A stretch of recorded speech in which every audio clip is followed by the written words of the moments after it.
I was somewhat joking with a friend the other day when I told her that I feel more bipolar now than I ever have. And I know that's not something to joke about, but I feel like I can actually say that because I was diagnosed with bipolar at 23. But seriously, this year has been all over the place and it's made the most sane person feel crazy. When the coronavirus first hit the US, I felt like I had good weeks and bad weeks. And then about midway through the year, I felt like it turned into good days and bad. And now I literally feel like every moment of every day is up and down. Like I'm on a roller coaster, and just like my teens when I was diagnosed with depression, nothing tragic has really happened to warrant these emotions. And I know that there are so many people worse off than I am. And with that, I'm reminded that my mental health will always be a challenge for me. But now more than ever, over the last 6 months, I've really had to put into practice everything that I've learned, everything that has worked for me over the past 20 plus years to now keep me in a mostly healthy state. So if you haven't listened to the very first episode of this podcast, you might want to do so that this episode makes sense. I'm Megan Armstrong. Welcome to Life 6 Feet Above. 6 Feet Above was created when I started to share my story of spending 16 years wanting to be 6 feet under to now living a life full and happy 6 feet above.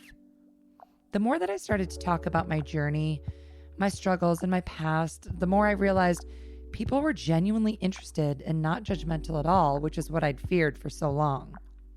In fact, other people wanted to talk about their story as well, and for some reason they trusted me to do so. So the 6 Feet Above podcast is my way of helping to share other people's stories, finding out what works for them to create a life of happiness. Before we start this episode, I want to let you know it has some explicit language and some very serious subject matter. It may be triggering or sensitive to certain people. Please listen with discretion. I've decided to wrap up season 2 with a solo cast, which means it's just me on this one. But before I get into my personal struggles and reflection of 2020 so far, let's start with some statistics. So today is August 27th, 2020. And so far, I've interviewed a total of 20 people on the 6 Feet Above podcast. 20 men and women of different color, of different nationalities, and all walks of life. 20 people with different stories, different struggles, and different inspirational ways that they have worked through some of the hardest moments of their lives. You want to know how many people have listened? As of today, 10 p.m. on August 27th, there have been 12,022 downloads, which means these stories have been listened to over 12,000 times. You know what that tells me? It tells me that the world may not be ready to talk about emotions or to discuss difficult issues or sensitive subjects, but we are sure ready to listen. And that's a start. That is my why. First off, I want to thank those 20 guests who have been so brave to share their stories, because let me tell you, it is not easy to lay your darkest days out there for the world to see. But ask any of those 20 guests, and I guarantee you they will say it has been incredibly healing. And I am honored that they have trusted me to share their stories in the hopes of helping just one other person know that they are not alone. Secondly, there will be a season 3. It probably won't launch until 2021, but hey, that's not too far away. My goal for season 3 is to add this podcast to YouTube, to create an in-home studio where I record video and audio, to build an interactive site to connect with listeners, but most importantly, to keep the authenticity of my guests' stories, struggles, and raw emotion with a little added lifestyle flair. We all have a story. We all have a past, but what we do with it matters the most. And your story lies within your struggle. Lastly, I'm about to get really vulnerable. And if you followed me or you followed my story, you know that I always tell the truth. I'm an open book, and I think that's why people trust me, and that's why people can relate. Because years ago, I stopped caring what other people think. And let me tell you, that's incredibly freeing. 22 years ago, I was diagnosed with depression. I wanted to die. For years, I literally prayed to God to just take me in my sleep. I was raised Catholic, and at one point, I stopped believing in God because he never answered that prayer. But now I know that he had other plans. For 16 years, I struggled with depression, then bipolar, eating disorders, a ton of shame, guilt, embarrassment, and hatred. I had to learn why those things were showing up in my life in order to address them and change the way I was living, because it was exhausting to go on any further the way that I was. It took several years of counseling, therapy, medication, self-help, but most importantly, self-discovery. Because how do you change something if you don't know what is actually happening or why you're feeling that way or what caused it? If we simply blame someone else, or we blame the outside world for our circumstances or the way that we feel, then the way that we feel will never change.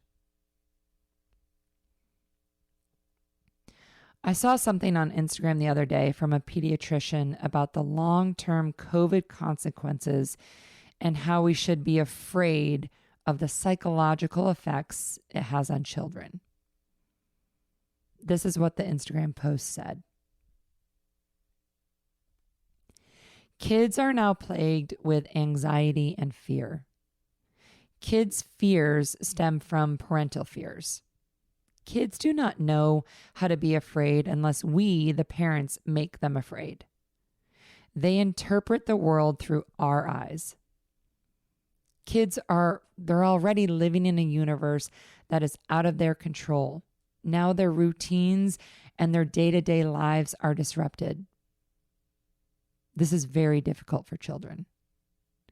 Well, no shit. 2020 has been difficult for most humans regardless of age. And I'm not downplaying the psychological effects on children. Don't get me wrong. But what if, instead of fear, we looked at this as an opportunity? An opportunity to teach our children about how to take control of the things that they can, how to deal with the emotions that arise from the things that they can't. Teach them that emotions are real, that sadness, grief, pain, sorrow, happiness, joy, these are all parts of life, and we're going to have to deal with these emotions until the day that we die. That no one's life is perfect, even if Instagram says so. Of course, we want to shelter our children. We want to protect them from pain and sadness and give them the best lives possible as they grow up. I get that. But is this just setting them up for failure when they turn into a teenager or enter their 20s, and when they're faced with real life issues and raw, real emotions that arise that they've never had practice dealing with before? Are we setting them up for failure? This brings me to my next point. A week ago, I was talking with a friend about how difficult this year has been for all of us. And I told her that I'm actually grateful to have already had practice with a lot of these emotions before. She looked at me confused for a moment, and then she said, "Wow, practice is actually a really good word for it." To be honest, I've fallen back into some old habits that I'm not proud of. And at first, I got really down on myself for letting myself get to that place again. But then I took the advice I always give to others, and that is grace. Have grace and compassion and understanding for yourself and what you're going through. Stop the judgment, stop the blame, because that's not going to make any change. Feel the emotion. Let it happen. Let it live. Let it exist. But then take the steps to make sure it doesn't take over your life completely. Take responsibility, ask for help, and do the work. I am grateful that this is not the first time I've dealt with the loneliness, the pain, and the sadness that 2020 has brought. Because throughout the last 22 years, I have learned how to cope with these emotions, and I've learned what works for me. Granted, I'm still very much a work in progress, but the old me 10 years ago would have completely spiraled trying to get through this year. And I won't go as far as saying I'm incredibly happy right now, but I'm coping and I'm moving forward. And if you ask me, that's a win for this year.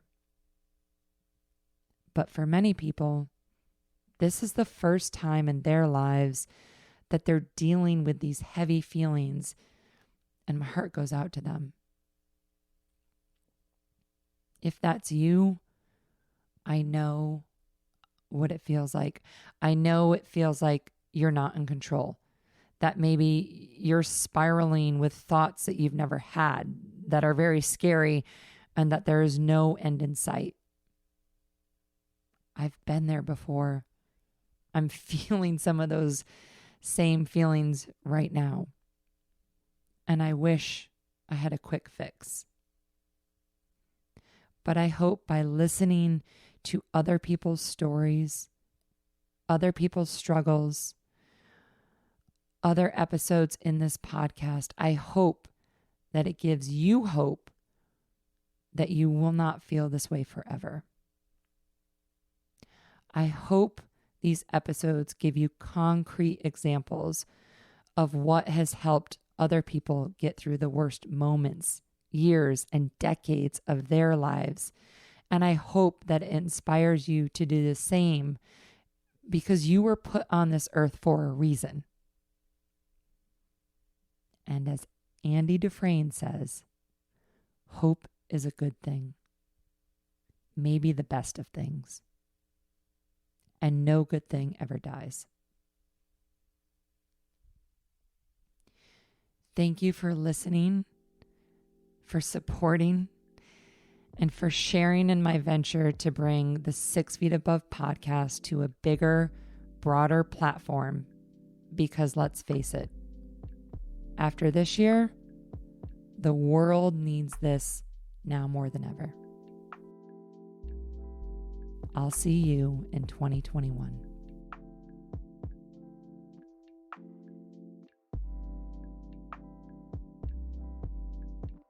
Thank you for listening to this episode of the 6 Feet Above podcast. I'm your host, Megan Armstrong. Subscribe so you never miss another episode, as a new episode is released every Tuesday. And if you're enjoying the series, please give us a 5-star review on Apple Podcast. Follow the show on Instagram at 6 Feet Above Podcast to keep the conversation going, and feel free to reach out to me directly at Megstagram11. This episode is a product of Audiographies, produced by Megan Armstrong and Denor Sepolia, edited by Jacob Smolian, and the music is by Keenan Willis. Funded by yours truly. I'll see you next time.